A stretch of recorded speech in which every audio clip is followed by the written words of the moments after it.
vazamento de dados e também quanto você custa.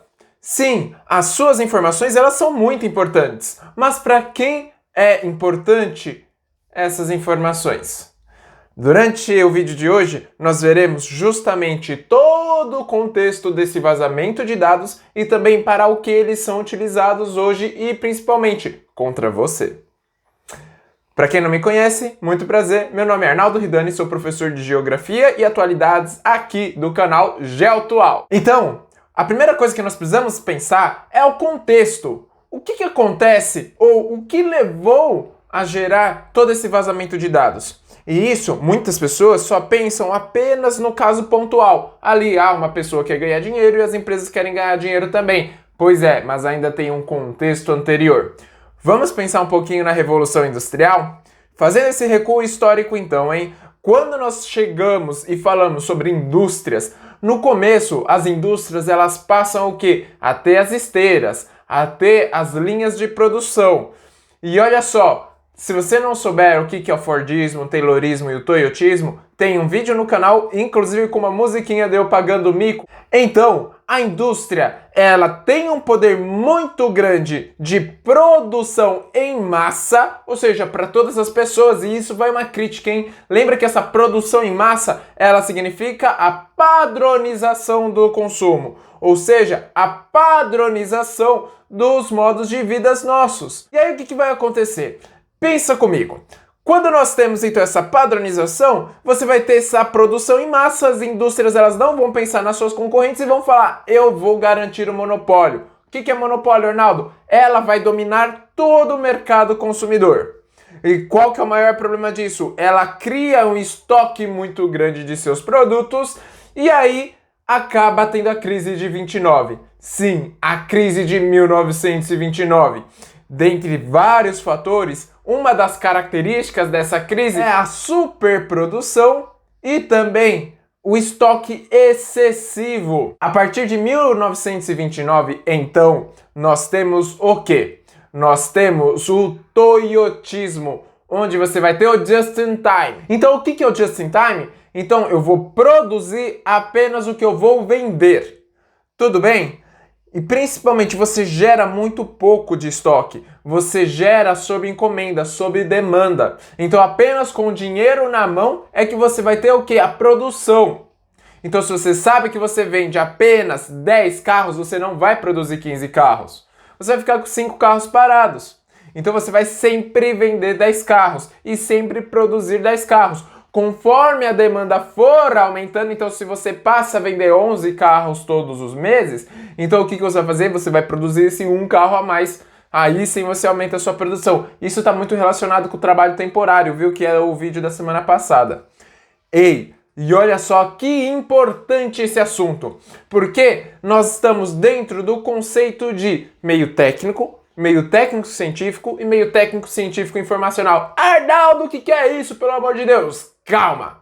Então vamos lá. O meio técnico é quando o ser humano passa a usar técnicas, o próprio nome diz, técnica, meio técnico, ou seja, técnicas, onde nós teremos sim uma produção, no início de uma cadeia produtiva. Então nós faremos técnicas similares sempre. Por quê? Porque nós vamos manejar os produtos conforme nós vamos aprendendo para poder produzir cada vez mais.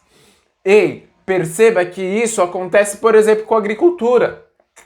Quando nós passamos a ser principalmente sedentários. Arnaldo, eu sou sedentário porque eu não faço exercício. Não é esse tipo de sedentário. O ser humano ele passa a ser sedentário a partir do momento em que nós deixamos de fazer caça, pesca e procurar comida aí e não ficar fazendo agricultura. Tudo bem? Depois do meio técnico vem o meio técnico científico, onde nós vamos ter a produção da ciência, a ciência principalmente voltada para o setor industrial, para o setor econômico. Então a partir desse momento nós vamos usar muitas indústrias, nós vamos usar maquinários, nós vamos usar composições químicas e principalmente nós vamos entender como que o mundo ele vai funcionar para que nós possamos manejar aqueles produtos brutos, né, ou aquelas matérias-primas, para otimizar o nosso consumo. telefone, por exemplo, surgimento da televisão, o carro, tudo fruto da ciência. Depois desse meio técnico-científico, nós vamos ter o meio técnico-científico-informacional. O que é isso, pelo amor de Deus, Arnaldo? Então, calma, respira e você verá que o meio técnico-científico-informacional é o que você vive. Como assim, Arnaldo? Vamos pelo nome? Meio técnico, ou seja, você vai usar técnicas, você vai especializar a mão de obra. Olha só isso, hein? Para que serve a faculdade? Porque você que está assistindo esse vídeo, você está prestando uma prova para definir o seu futuro. Pois é, olha que curioso, né? Então você vai especializar a sua mão de obra. Por exemplo, eu sou professor especialista de geografia e atualidades, porque ambas as matérias elas estão relacionadas. Eu não vou dar aula de física, não darei aula de biologia e muito menos de português, porque o meu foco é geografia. Assim como outros professores e outras professoras vão focar o seu ensino em uma área, assim como médico, cada um tem a sua área. Assim como advogado, engenheiro. Olha que interessante isso. Por que eu estou falando tudo isso? Então se liga só. Nós vamos especializar no meio técnico, o científico é que envolve a ciência. A ciência está em tudo, basicamente, né? Até as construções, as casas, o celular, a luz, iluminação, propagandas, tudo vai ciência. Falando em propagandas, as propagandas, será que elas são únicas e iguais para todo mundo? Não. O que ela vai usar? Principalmente os dados. Principalmente informações. E as informações é o nosso informacional daqui desse termo. Ou seja, vão usar os nossos dados e as nossas informações para que consigam vender para nós alguns produtos. Olha só isso. Então, isso significa que as redes sociais que nós usamos, que todas as mídias digitais que nós utilizamos, o que acaba acontecendo? Vai adotando e vem dos nossos costumes para direcionar as propagandas até nós. Interessante. E a partir desse momento em que nós entendemos que nós vivemos hoje no mundo de meio técnico, científico, informacional, onde as nossas informações valem muito. Lembra da pergunta que eu fiz no comecinho do vídeo? Quanto você vale? Pode ser que para você, tudo bem, eles podem pegar meu cadastro e o meu nome. Para as empresas, isso vale bastante. Olha só, eu estou com um serviço gratuito aqui. Nossa, deixa eu conectar aqui na internet nesse serviço gratuito. Calma aí. Nossa, que legal. Oi! Então eu estou utilizando aqui essa ligação. Olha, eu estou usando essa ligação totalmente gratuita. A única coisa que eu tive que fazer é... Não, então, eu só dei o meu nome. O meu nome, o meu telefone e a minha idade. Coisa tranquila, e aí você pode usar de graça. Então, eu vou aproveitar aqui que no aplicativo eu consegui um desconto, aí eu vou só colocar o meu CPF rapidinho e o meu e-mail para ver se eu consigo aqui esse desconto de 10%, tá bom?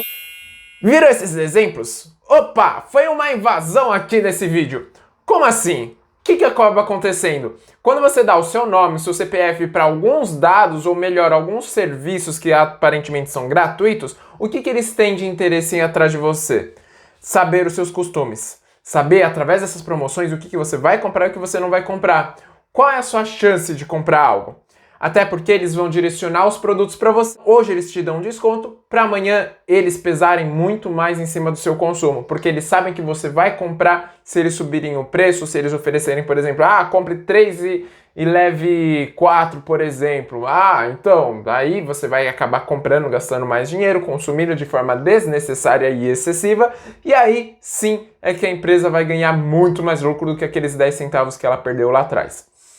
Interessante isso, não é mesmo? Além disso, quando nós, por exemplo, nos conectamos a algum Wi-Fi por aí, que nós não sabemos a procedência, mas ele é gratuito. E olha só, né? Todo Wi-Fi gratuito é uma tentação.